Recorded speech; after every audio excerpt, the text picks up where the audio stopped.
Hello friends, ఎలా ఉన్నారు? ఈరోజు మనమైతే ఒక హోమ్మేడ్ హెయిర్ ఆయిల్ అన్నమాట, హెర్బల్ హెయిర్ ఆయిల్ ఎలా ప్రిపేర్ చేసుకోవాలో చూసేద్దాం. దానికోసం మనం ఆయిల్ తీసుకునే దాన్ని బట్టి మందార పువ్వులు, మందార ఆకులు తీసుకోవాలి. అలాగే నేనైతే మెంతులు ఒక్కటే యూస్ చేస్తున్నాను ఫ్రెండ్స్. ఇంకా మీరు కావాలి అనుకుంటే అలోవెరా కానీ లేదా కర్రీ లీవ్స్ అలా ఇంకేమైనా వేసుకోవచ్చు. నా దగ్గర అయితే ప్రజెంట్ అవైలబుల్లో లేవు, సో నేను వీటి వరకే యూజ్ చేస్తున్నాను. నేనైతే ఈ oil castor oil and coconut oil రెండు మిక్స్ చేసి ప్రిపేర్ చేసుకుంటాను. ఎందుకు అంటే క్యాస్టర్ ఆయిల్ కూడా చాలా బెనిఫిషియల్ ఫ్రెండ్స్. హెయిర్కి చాలా స్ట్రెంథెన్ చేస్తుంది మన హెయిర్ని. అలాగే డాండ్రఫ్ ఏదన్నా ఉన్నా పోగొడుతుంది. సో ఈ ఆయిల్ అయితే మనం లో టు మీడియం హీట్లోనే మరిగించుకోవాలన్నమాట. హై ఫ్లేమ్లో అసలు పెట్టుకోకూడదు.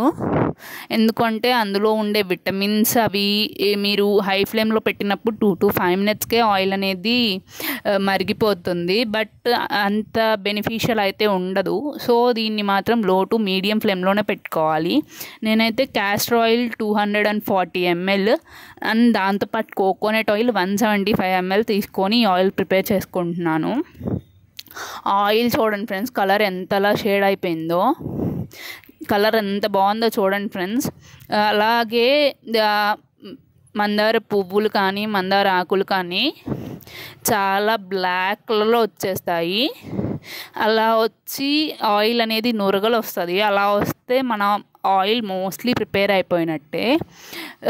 ఏంటి అంటే మనకి మందార ఆకులు కానీ మందార పువ్వులు కానీ హెయిర్ని చాలా స్మూత్ చేస్తుంది.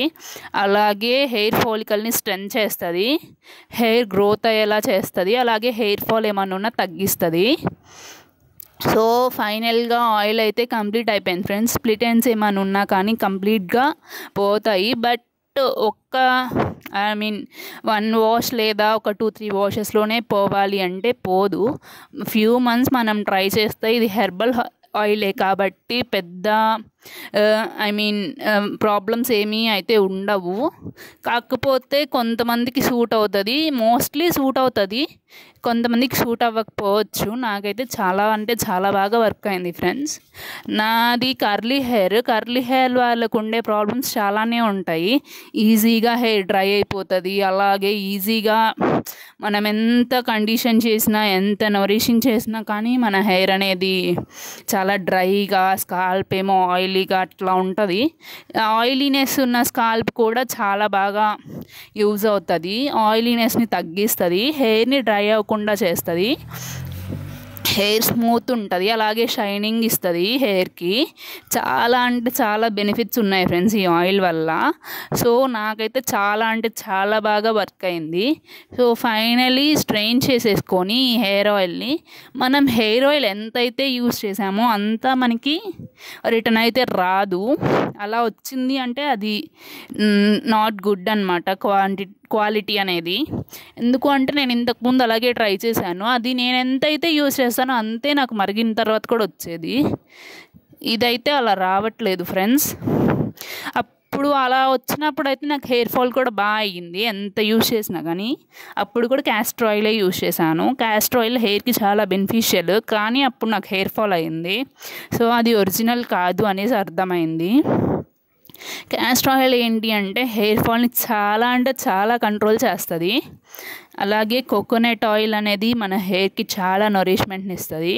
డ్రై హెయిర్ అలా ఎవరైనా ఉన్నారు అంటే చాలా బాగా యూజ్ అవుతుంది.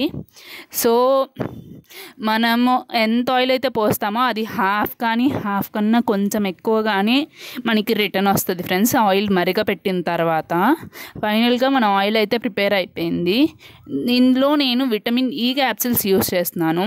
నేను చెప్పాను కదా 240 ml castor oil and 175 ml coconut oil అని. ఆయిల్ మొత్తానికి కలిపి నేను 3 విటమిన్ ఈ క్యాప్సిల్స్ మాత్రమే యూజ్ చేస్తున్నాను. ఎందుకు అంటే ఇది ఇంత మినిమం పవర్ అనేది ఉంటుంది. సో అంతకన్నా ఎక్కువైతే యూజ్ చేయకూడదు, దానివల్ల కూడా మళ్ళీ ప్రాబ్లమ్స్ ఫేస్ చేయాల్సి వస్తుంది. సో లిమిట్లోనే యూజ్ చేయాలి ఫ్రెండ్స్. మీరు యూజ్ చేసే ఆయిల్ని బట్టి మీరు కావాలి అంటే ఎన్ని కావాలో అంతవరకే యూజ్ చేయండి. లేదు మేము ఇలా ఆయిల్లో మిక్స్ చేసుకోము అంటే మీరు హెయిర్ ఆయిల్ అప్లై చేసుకునేటప్పుడైనా తీసుకొని మిక్స్ చేసుకోవచ్చు. ఇంకా